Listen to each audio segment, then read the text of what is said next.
Back to Pharma Info with Shubhashish.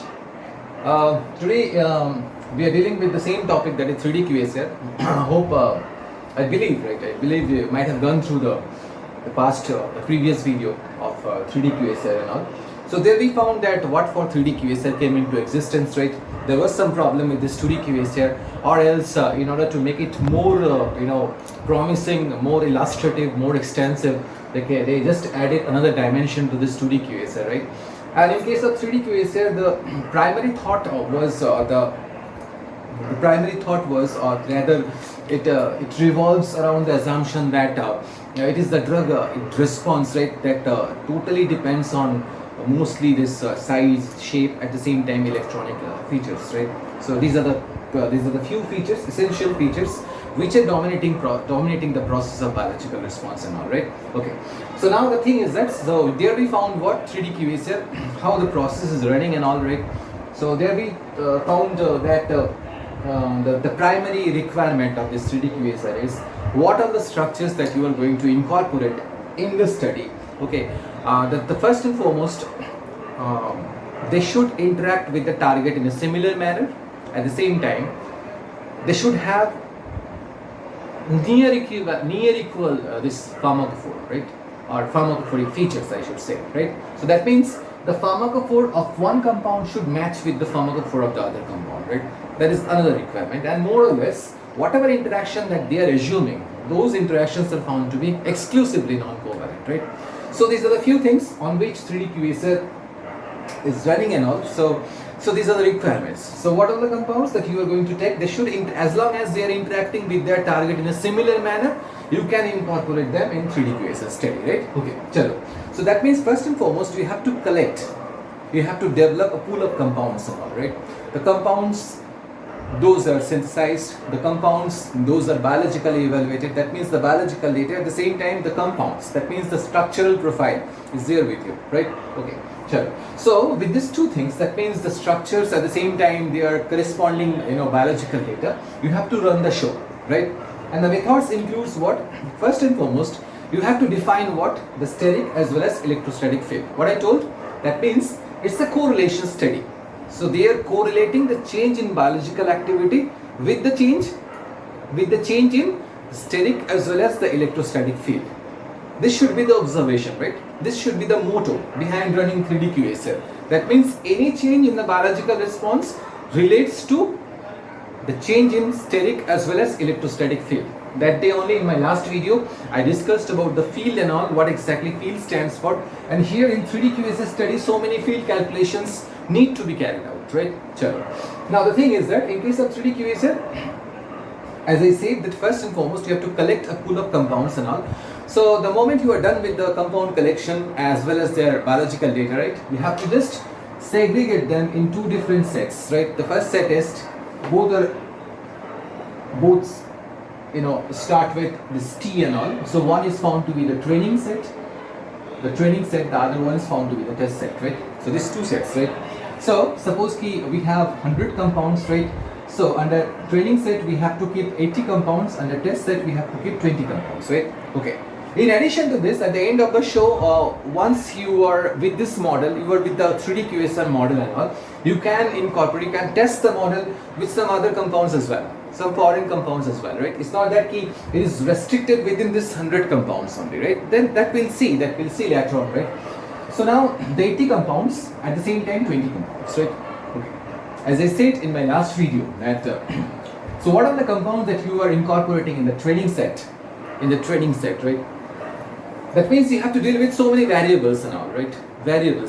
So in order to just reduce the burden of dealing with so many variables and all, first and foremost, you have to cultivate, or you have to deal with this training set compounds, right? That means, and what for you have to deal with? Just to lessen the burden, right? Okay. So how this can be lessened? That means, the first and foremost, the thing is that you have to see the compounds which are not interacting in the way the other compounds are interacting. That means, as I said, that the primary requirement is what are the compounds that you are incorporating in 3D QSR study, they should interact with the target in a similar manner, and that too in a non-covalent manner, right? So that means out of this 80, all on a sudden you observe that 10 compounds are not complying with the specification, in that case, those 10 compounds should be thrown out, should be expelled out from the, should be left out from the set, right? So that means you have already screened out the training set. Earlier it was 80, now it has been, you have just fixed it to 70, right? So that means initial screening has to be done. What for? To lessen the burden, to lessen the number of variables, to lessen the interference of insignificant compounds, the biologically insignificant. Why? Because biologically insignificant. That means those 10 compounds, they are not interacting with the target the manner 70 compounds are interacting. Followed na? Chalo. Now, so this is about the 70 compounds. Now, once you are with this 70 compounds, each and every compound has to be carried out for its, has to be taken for conformational analysis.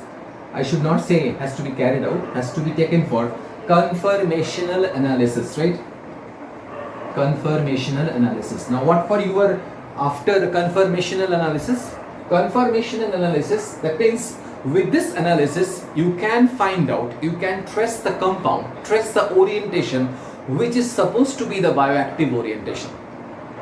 That means for that orientation only the biological response is emerging.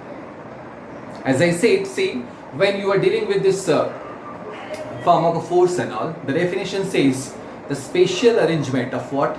Certain features or certain key features in a chemical entity which should interact with its target favorably to emerge or to evolve what? Therapeutically acceptable effect, right? So this is the definition of pharmacophore. So that means pharmacophore means spatial arrangement, at the same time certain key features. Key features corresponds to the functional groups which are participating in the process of interaction. Spatial arrangement means spatial arrangement of those functional groups. That also matters a lot. So that means conformational analysis, why we are going after conformational analysis prior involving the things into 3D QAS.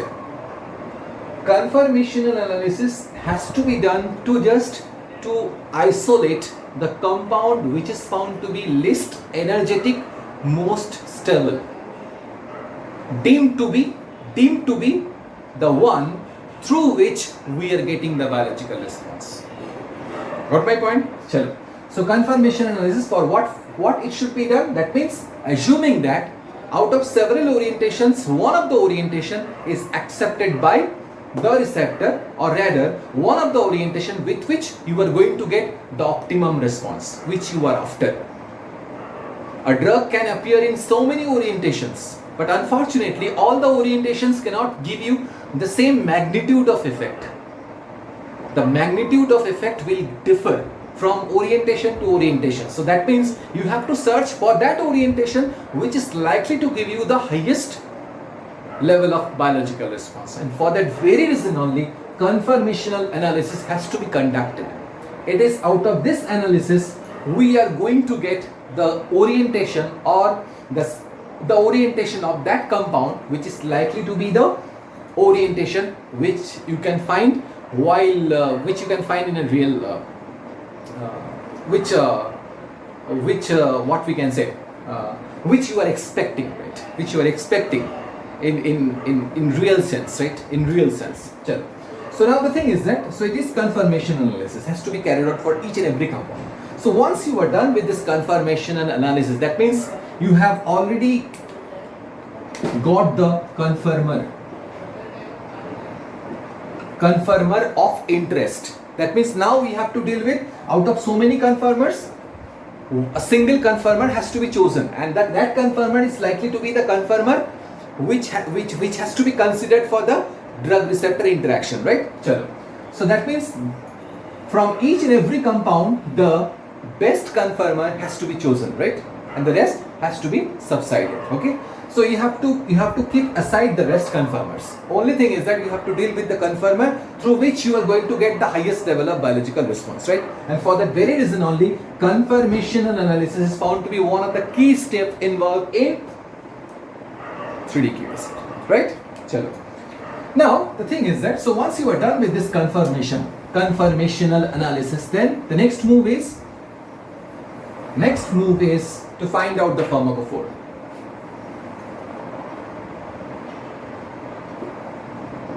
Pharmacophore. That means not only the conformer, not only the bioactive conformer, not only the least energetic conformer, not only the most stable conformer, but also with that conformer you have to figure out, you have to map the pharmacophore. Suppose key. So what is the pharmacophore? I'll come to it. Let me just deal with this for spend another few moments, okay, with this pharmacophore, right? So pharmacophore, suppose key, if I just try to draw this one, assume that this is found to be the one of the well-known neurotransmitter, okay, found in a living system, right? That is called noradrenaline, right? We are familiar with this noradrenaline, right? Okay, so it is the noradrenaline, right? Assume that this is found to be, say for example, as it is having a chiral center, that means it can appear in multiple forms, right? So one is found to be the D, the other one is found to be the L, and it has been found that it is the D minus that is found to be the pharmacologically more active than that of the L class, right? Chalo. So if that is the case, but we are least concerned about this particular configurational aspect and all, right? So we have the bioactive conformer with us. Now we have to search for the pharmacophore. What I told, pharmacophores are nothing but the spatial arrangement of certain features or spatial arrangement of key features. Key features means feature means the functional groups. It is with the help of it is the functional group that constitute the feature, with which the features will develop, right? So that means here we have to search for those functional groups which are expected to participate in the process of interaction with the target residues, right? Chalo. So this is found to be one, this is found to be another, this is found to be another, this is the other one, and this is the final one.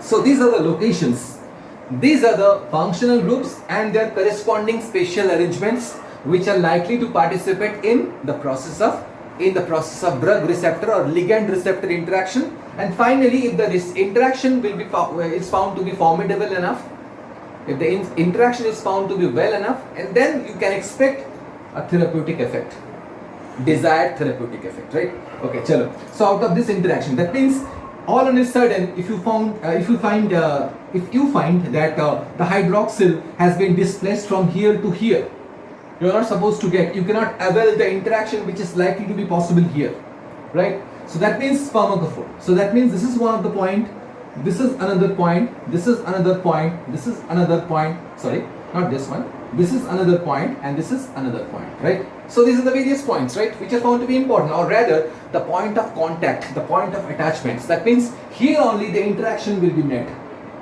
Suppose this is the amino group, right? It is expected that the amino, while being introduced in a biophase, will undergo what? Quaternization or ionization, right? Suppose it has undergone ionization and we have a positively charged species. So it is what is expected from it? It is the charge center positively or positive charge center or cationic head of this particular ammonium ion should interact with the anionic residue. Suppose we have with us aspartates like glutamic acids, right, which can provide us what? Multiple COO minus. If there is COO minus, it is expected that it can provide an anionic site. And definitely, the moment this cationic head of the ligand comes in contact with the anionic site or anionic residue, what will happen? The interaction will grow. Electrostatic or ionic interaction will grow, right? So this is found to be one of the point of contact. That means here, one of the interaction out of so many interactions, one of the major interaction or key interaction is found to be here, found to be happening here, right? Chalo. So this is found, so these are the locations, right? So once we are done with this location and all, right, then what? You have to just make a triangle like this.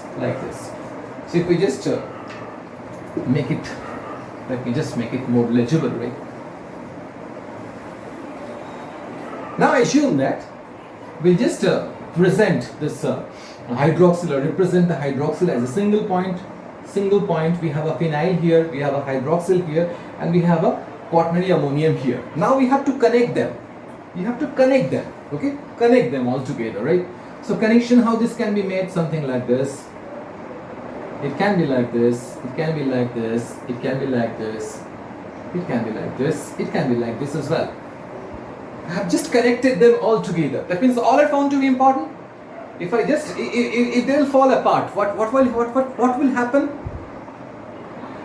Can we expect that still we can get the biological response? No. When they are found to be falling apart, what will happen? No longer they will be a part of a single component. They will become what? They will become residues. They will become fragments of what? Fragments of a whole compound. No longer it is linked to this particular compound. That means you have to connect them all together, right? The moment you can get, see, once this can be achieved, that means once the distance can be maintained in a proper manner, then only you can expect certain or a substantial level of interaction will be formed. Right? Until and unless you are not maintaining the distance, distance means from catecholic hydroxyl to the cationic amino, a particular specific distance should be there, right? If we are just exceeding the limit, if we are just if we are violating the distance set by them, what will happen? No longer we can avail the interaction here. Suppose ki we have just make this distance. Suppose ki assume that this is found to be 4 angstrom, right? 4 angstrom, right? Should be 4 angstrom. Assume that, right? So all of a sudden you found that, okay, chalo, while modifying this particular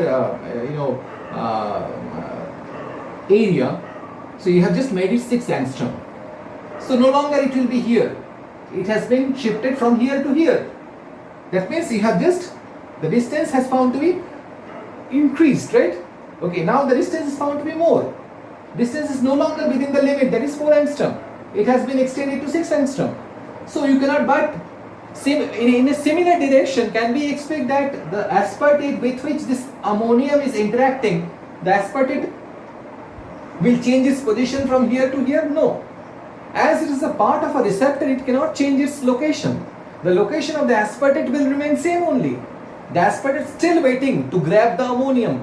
But unfortunately, out of this modification, as you have extended the distance from 4 angstrom to 6 angstrom, what happened? No longer you can avail the interaction. Why? Because aspartate is here. Aspartate is, in order to make the interaction happening, what happened? What you need? The aspartate should displaced from here to here. Then only the interaction is possible, right? Right? So that means it's not the pattern, but also their relative position. These two things has to be taken care of while dealing with the pharmacophore, right? So that means after this conformational analysis, the next thing that you need to do for each and every compound, you have to identify the pharmacophore, right? So two things what we did, what we found. What? Before getting into the main process or main steps and all, the first thing that you need to do the conformational analysis, right? Conformational analysis, right? And second is pharmacophore generation, right? These two steps has to be carried out, right? So now, what are the compounds that you have kept in the training set, right? For all you have done the conformational analysis. At the same time, you have performed the pharmacophore mapping and all. Or pharmacophore, you have just generated the pharmacophore for each and every conformationally stable compound, right? Sure. So we are done with these two steps. Next step, we have to move to the main process or main methods, right? Okay.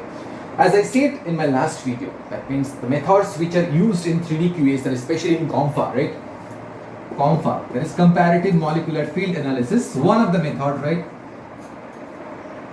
Which got the ascendancy, right? COMFA. So here, comparative molecular field analysis. So first is, you have to define what? Define the steric as well as electrostatic field. Once you are done with this, then you have to relate this to biological activity. Because finally what we are trying to do, any change in the biological response, we are assuming that it is because of the change in the steric as well as electrostatic field. This is the basic funda of what? 3D QSR, right? What they assumed while developing the 3D QSR, they thought that okay, so many descriptors were there in 2D QSR, but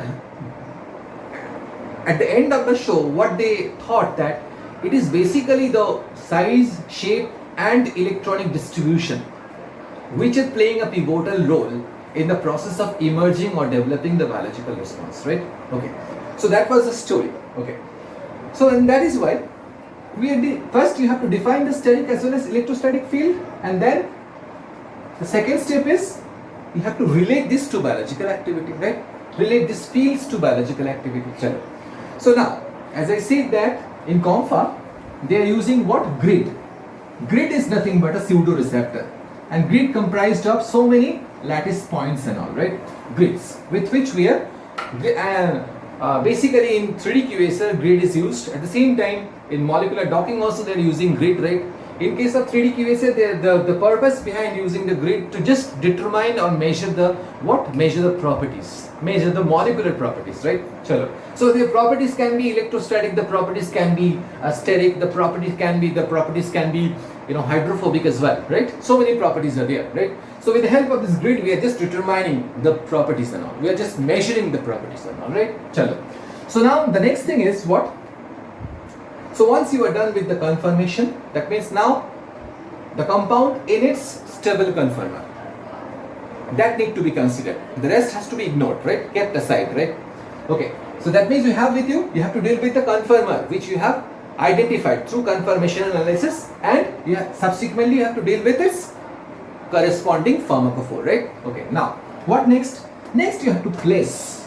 Suppose this is found to be, let me just, because as the board is not that much enough, so likewise I'm not going to write I'm not going to draw a sketch the entire grid which they are using. Suppose a grid of couple of thousand points, right? It's not possible to draw it here. Okay, so now let me just deal with a smaller grid, right? Like this.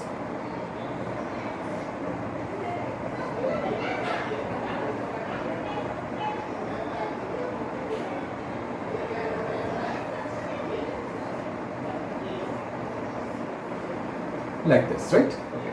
So many points are there. So these are found to be the lattice points and all. Right? So this is found to be, suppose 001, 002. It goes on like this, right? Okay. Now, so these are the points. Now here, basically, how they are, first and foremost, you have to define the steric as well as electrostatic field, right? Now, while defining the steric and electrostatic field, right, that means you have to calculate the fields and all, right? So here you have to bring, so with respect to something you have to define, you have to determine or measure what, or calculate what? The steric field as well as electrostatic field, right? Now, so here they are using what? A probe atom. Probe atom. So usually probe atom is found to be sp3 hybridized carbocation.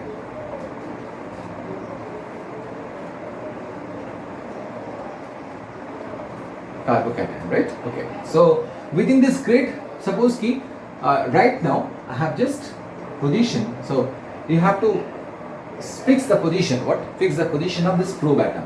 Let us assume the probe atom is like this. This is found to be the probe atom, right? Chalo. Now what next? Once you have collected all the conformers as well as their pharmacophores and all, first you have to place a reference compound. Reference compound in its energetically stable state, at the same time the pharmacophore has to be identified from that conformer. What it means? It means that you have to place what? A reference compound. Suppose a reference compound, okay, any reference compound you can take, right? The reference compound is something like this, okay.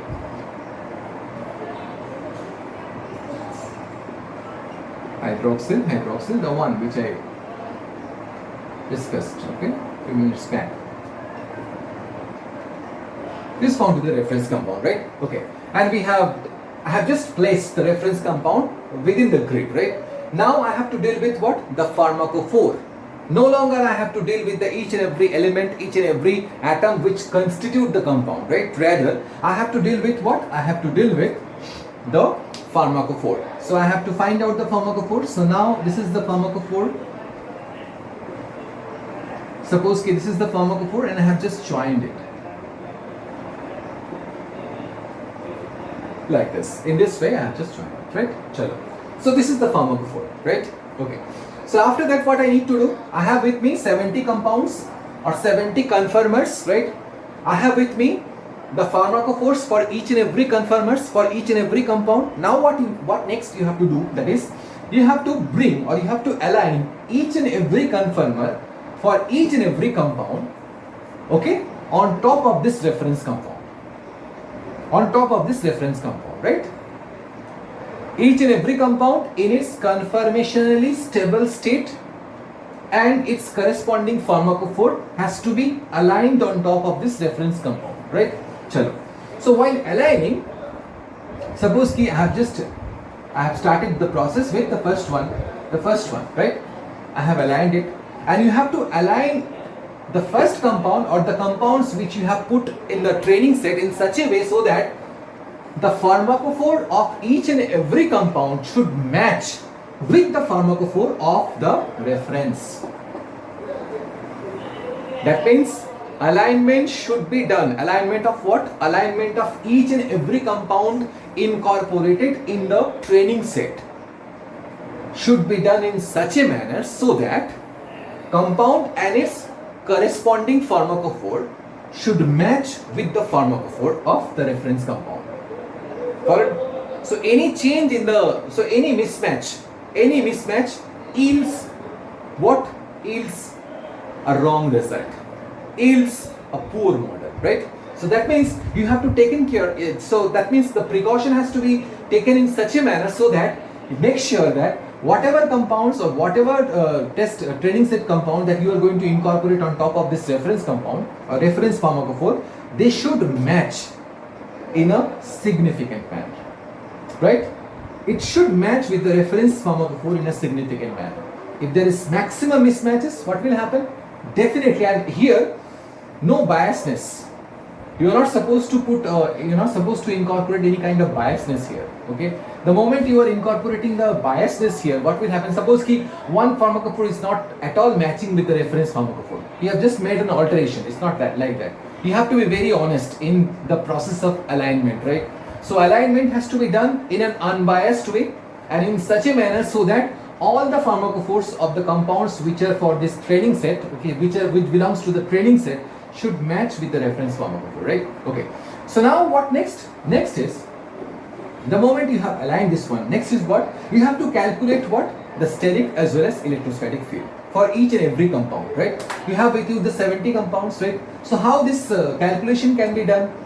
Suppose you have placed here the probe atom.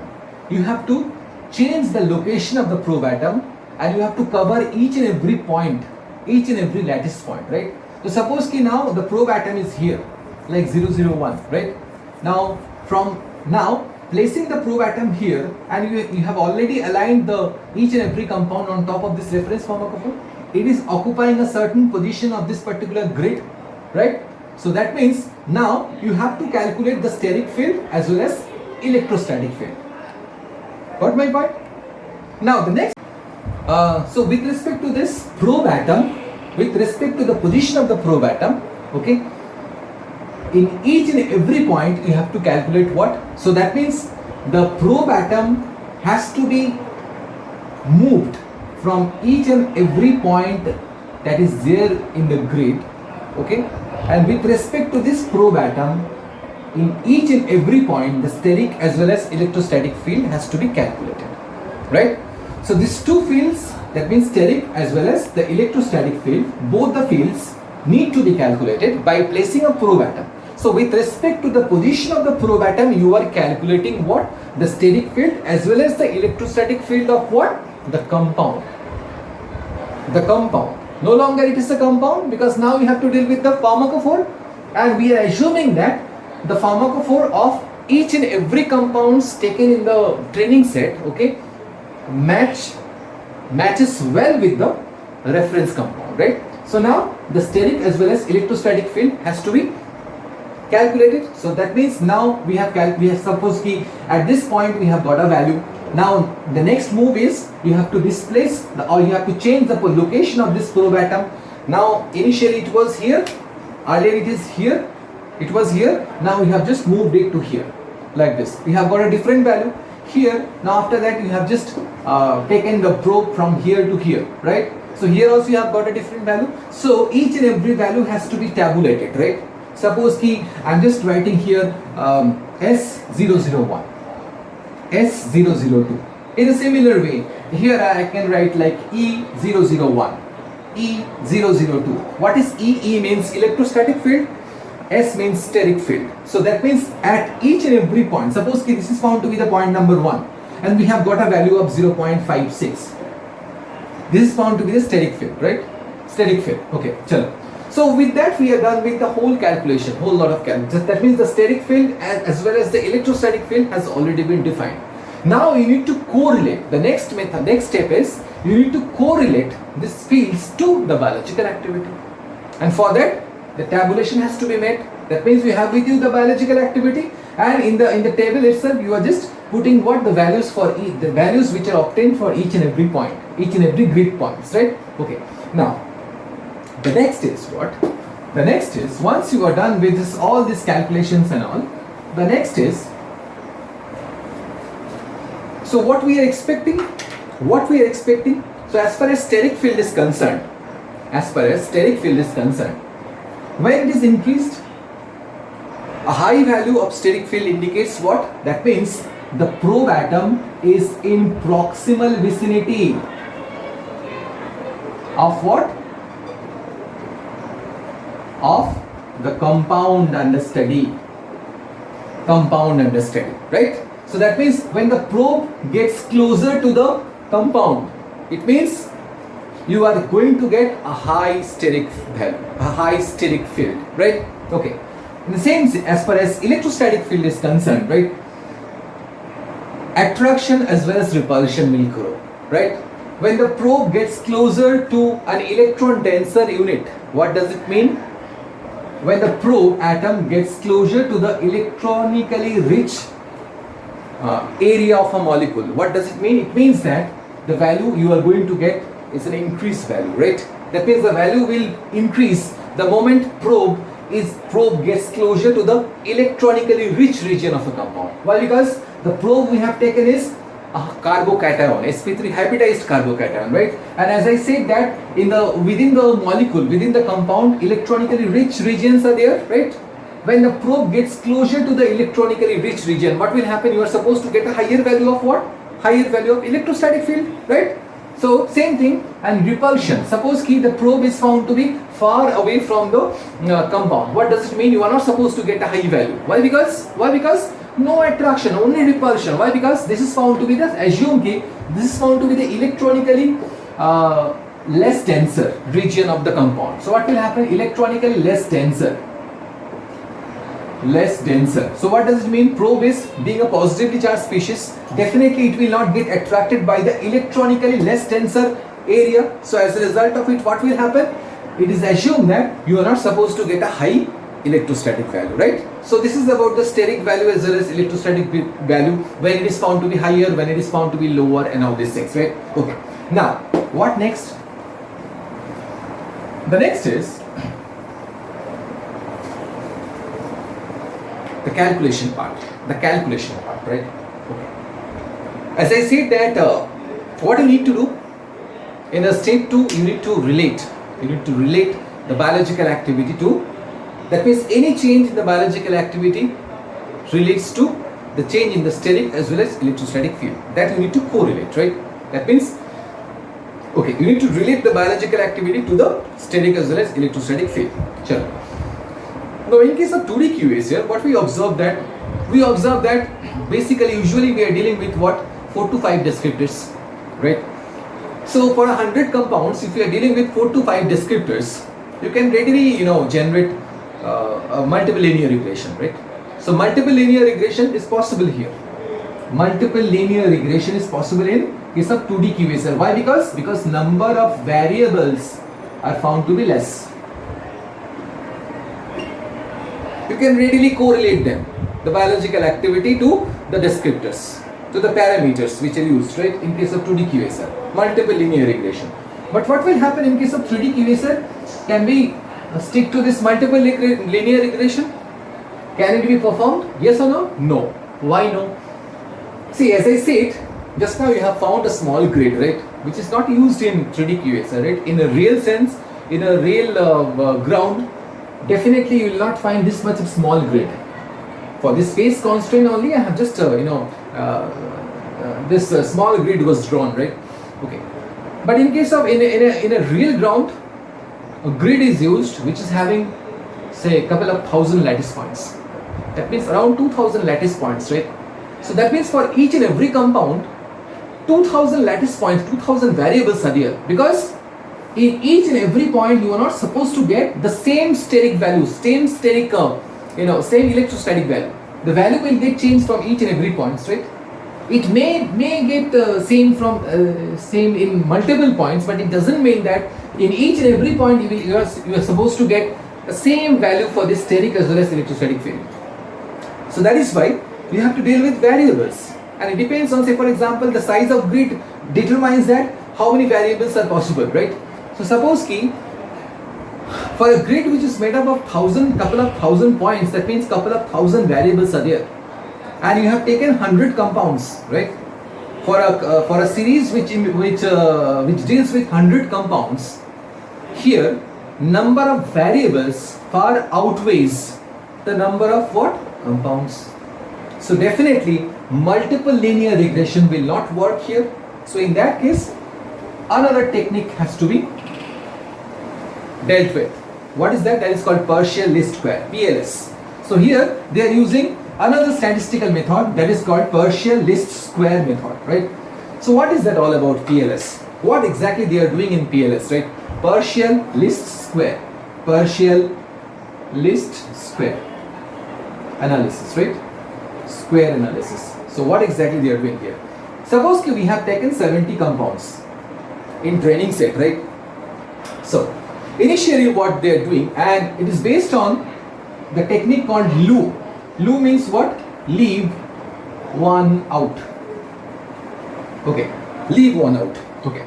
So what at the initial stage, what the computer is doing, the program is doing is, it incorporates 69 compounds in the mathematical calculation, right? So in the mathematical calculation, while in the process of developing a particular equation, it includes 69 compounds from this 70, from the pool of 70 compounds, right? So one compound is deliberately left out from the equation, right? Okay. So with this 69 compounds, the computer is deriving a particular equation, right? Now the compound which was left out, that is 70th compound, right, was brought into the picture, right? What for? And the compound is what for? What for it has been brought into the picture? The activity of this particular 70th compound is tested against this particular equation. That means whether the equation which is developed with the 69 compounds can predict the biological activity of the 70th compound in a well manner or in a poor manner, that they are just trying to check.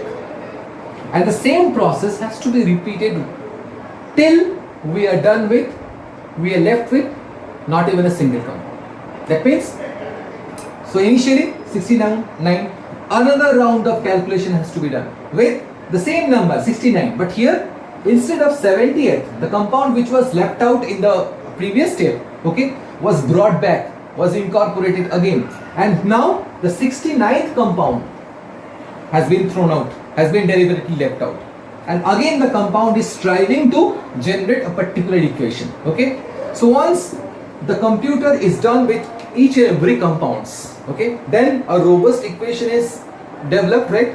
Okay, once the computer has developed a robust equation, that equation has to be quantified with q square and r square determination.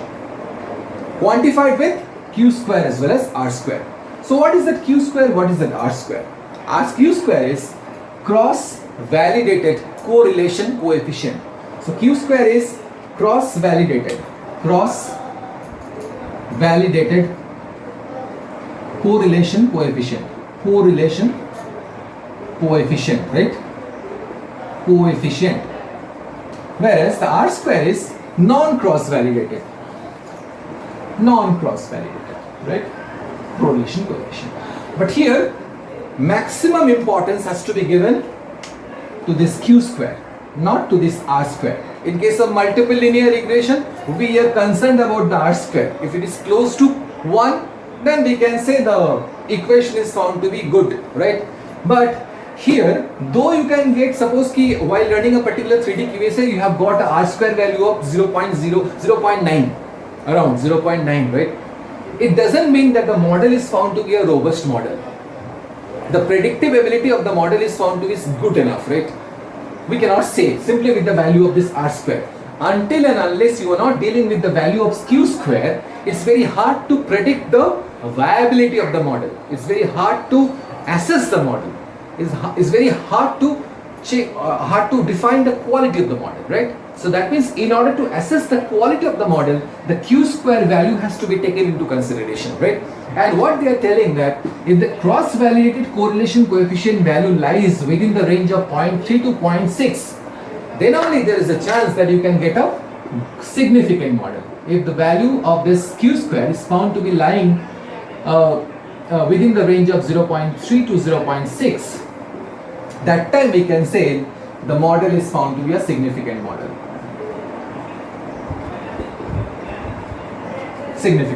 Right? Okay. So that means that whatever equation that that the computer has generated, right, that has been quantified with this q square and r square. What next? Shall we stop our journey here? No. As I said, in case of 2D QSAR, it will not directly suggest you to synthesize the new compounds, right? But from this 3D QSAR, we can readily get an idea the compound which you are going to synthesize, right? That means it can give you an idea. Yes, this compound you can go for synthesizing and all, right? Okay. So that means there must be some mean by which we can get to know about we can develop a particular compound which is supposed to be a novel one, right? Chalo. So how is it possible? In case of 2D QSAR, the final outcome is a mathematical equation. That is a complicated equation, and once it is being handed over to a chemist, it's very hard for a chemist to derive a particular compound, to evolve or to generate a particular compound from that equation, right? But in case of 3D QSAR, actually here it will provide you a graphical interface. That means graphical representation is possible here, and with this graphical representations, a chemist can readily develop or generate some ideas with which he or she can develop a novel compound. So how is it possible? Now, so once we are done with all this calculations part and all, now you have to deal with what? Suppose you can take any steric energy values, right? Steric energy values. Chalo. So now we have seen the several points are there, right? Okay. And we have taken a value, suppose this is found to be the sterics S001. So here this is the point for which we have got a value of 0.5. This value has been taken. So that means I have taken a steric energy value, right? A steric field has been taken, right? The value has been taken, okay? Now I have to find out the points which are having the same values, right? Those points are connected by means of a contour map. Suppose these are the points which are having the same values, right? These points are connected. So I have connected by means of contour maps, right? So these contours are of different colors. What for they are using different colors? Contours are nothing but it's a graphical. It aid of the process of this graphical representations. You can read the model in a very conducive way, in a very suitable way, right? You can read the model because it is a graphical interface. So contour map, with the help of this contour map, I have raised a question that contour, why they are appearing in different color. Each color indicates whether the modification is found to be acceptable, beneficial or detrimental. So here suppose ki this is the contour which I have developed with this particular steric energy value or steric field, right? And I have connected each and every points which are having the similar value, right? And this is showing a green color. What does it mean? That means here you can do a modification. And here what is expected? The compound is lying here. Your compound is lying here. So this is the area of your compound. Suppose the compound is found to be big enough, like this.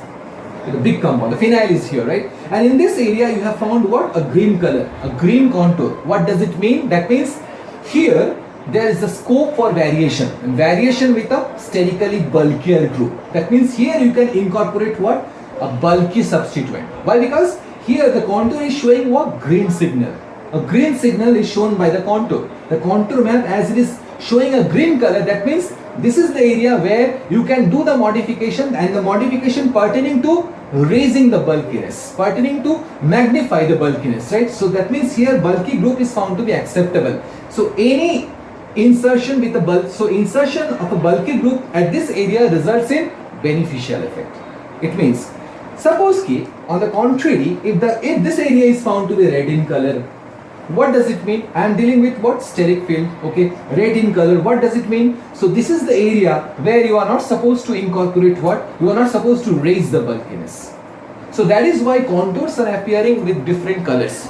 So each color defines what? Whether it is acceptable or you cannot go for modification. You cannot go for that kind of modification, right? The same thing has to be applied with this electrostatic field as well, right? It is also, so take a particular value, okay, from the table and all, particular value, and just identify the location and identify the points which are having the same value. Now connect them by means of a contour, right? So we have developed a particular map. Definitely the map will appear in different color, right? So each color is having something to say, something different to say, right? Whether it is acceptable or detrimental, right?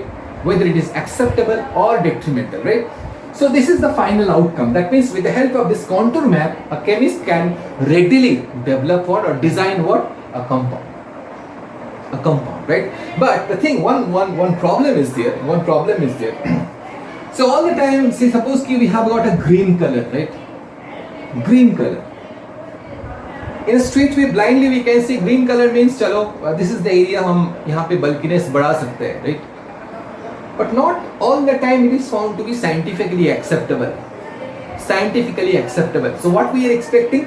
3D QSR is based on the assumption that it is the size and shape as well as electronic distribution that are governing the process of biological response, right? And what are the compounds that you are incorporating, that you are dealing with this particular study, right? Those compounds should interact the receptor in a similar manner. In a similar manner, okay? Similar manner. So that means here, and moreover, what are the compounds that you have incorporated in the training set? Each and every compound should have a close match with the reference compound, right? So suppose it can also happen here. Suppose the contour is found to be green in color. It may happen that, and what you are thinking that yes, I can just raise the bulkiness here, okay? But sometimes it can also happen that here the active site has changed its orientation. Active site has changed, has accepted this particular compound in a different orientation. That is why it is showing a green color. It's not that always there is a scope for variation, right?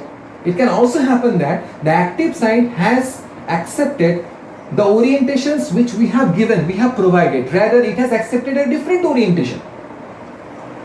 You are expecting that whatever orientation I am fixing, I am giving to the computer, that is the orientation that should bind to this particular place, right? That should be there within the active site. But all of a sudden, with this green color, okay, it reveals that the receptor at that particular point has accepted the compound in a different orientation. That time we cannot say that the QSR is found to be authentic. Because say for example, as it has accepted the compound in a different orientation, that is why it is showing the green color. It's not that there is another scope. There is an additional scope for variation. You are not supposed to insert bulky group here. Why? Because here the orientation got changed. It is because of the change in orientation only you have got the green color. The green color is not because of, yes, this is the area where, yes, so many spaces are there, and as so many spaces are there, you can go for modification, you can go for raising the bulkiness, right? So this is another problem which quite often they are encountering while dealing with this contour and all, right? Okay, so I think that with this we are done with the thing which they are doing in 3D QAs, especially in Comfa and all, right? Comfa and all. But the thing is that in Comfa, yes, with this graphical interface, with this graphical representations, we can definitely, a chemist can definitely, come up with a novel compound. That's true. But the problem is that there are several problems which are there in Comfa as well. Suppose ki in Comfa you have to deal with what you have to deal with. So before getting into the methods and all, steps and all, like you are defining the steric field as well as electrostatic field, right? First and foremost, you have to do the conformational analysis, right? Conformational analysis. Not all the times you have to deal with the flexible compounds. So conformational analysis means you can get the stable compound, you can get the stable conformer. You are in the search of getting the stable conformer. Okay, that's true. But the conformational analysis sometimes is not possible for a rigid compound. For a flexible compound, yes, you can go for conformational analysis, right? But if a compound is found to be extremely rigid, in that case, conformational analysis is found to be, I should not say it cannot be done, but it's found to be, at least you can get some, hindrance, right? Hindrance, okay? That because what exactly we are doing in conformational analysis, we are just altering what the bond length as well as the bond angle, right? So angular deformation and bond stretching, all these things are done, right, in conformation analysis. So in case of rigid compounds, definitely as there is a less number of significant rotatable bonds and conformation, how this can be generated out of single bond rotation, right? So once a compound is lacking a single bond, significant single bond, so what will happen? Definitely you can get a hindrance in conformation, right? So that means you got stuck in the conformational analysis only, right? So this is one of the limitation of Comfa, right? And the second is, suppose ki you are not supposed to change the location of the grid. Any change in the location of the grid may not fetch you the same result. That means the precision is not found to be that much good. Okay, that means the repeatability. You are not supposed to, any change in the location of the grid. Suppose ki a minute change has been taken place in the next step. What will happen? It will give you a different result, right? So the result will vary with the change in the position of the location of the grid. So make sure that the grid should be placed in a default space, or in a space where it cannot be changed. Okay, so that means change in the location of the grid leads to change in the results as well, right? Okay, now what we are assuming that the second thing in case of Comfa and all, so what they are telling that as long as the compounds are interacting with the receptor in a similar manner, yes, similar manner, you can run the show, you can incorporate them, right? But see, a disaster was taking place when they were dealing with this anticholinesterase, right? Anticholinesterase, especially in anticholinesterase, they were conducting this 3D QAS study, right? But assuming that all the compounds belongs to this anticholinesterase, like your physostigmine, neostigmine, then your ambinonium, then tacrine, and all these things are there, right? Donepezil and all, right? So they were assuming at the initial stage, they were assuming that yes, all are interacting with the receptor in a similar manner. But later on, what they observed that it is the tacrine hydrochloride, donepezil, they are not at all interacting with the receptor. That means with the enzyme. That means acetylcholinesterase in a manner as similar as that of the initial congener, like your physostigmine, neostigmine, pyridostigmine, edrophonium as well, right? So this is another limitation, right? So there are so many limitations of this Comfa and all. So in case of Comfa, what we are exactly calculating? We are just correlating biological response with to this steric as well as electrostatic field, right?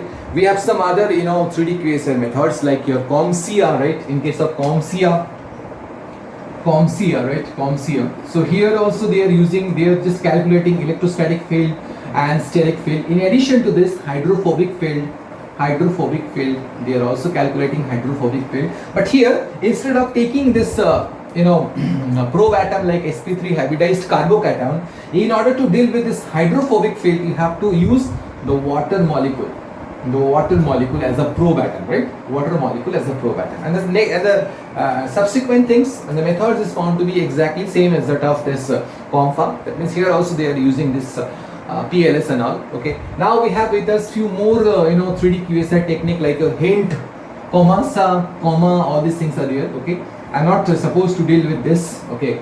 In this discussion, in today's discussion, let me see whether I can come up with this also in future as well. So with that, I hope that I can reach you with this 3D QSI. With that, we are done with this 3D QSI technique and all. Okay. So at least we can say why 3D QSI is found to be superior why 3D QSI is found to be beneficial, beneficial than that of 2D QSI, right? There was some problem with this 2D QSI, like your compound with similar structures, can be used, should be considered for the study. Then you have to deal with a complicated mathematical equation. Then most of the descriptors, they are relying on this rate constant, right, which can be influenced by some other factors as well. So these things are not there in case of 3D QSI, especially simply a simple technique. And the assumption is the ligands which are interacting with the receptor in a similar manner, and the pharmacophore should match with the pharmacophore of the reference, and all the pharmacophores should match. As long as the pharmacophore matches amongst them, then we can incorporate them, right? And finally, the final outcome is not found to be a mathematical equation, rather a graphical representation. So with which dealing with a graphical representation is found to be far more easier than that of dealing with a mathematical equation, just to develop novel compounds and all, right? So with that, we are done with this 3D QSL. Thank you so very much for your patience. If you really like my video, please press the like button, and please do subscribe my channel. Please leave your valuable comments. Your comments are very important for me to grow as well. Thank you so very much. Thank you for your kind patience.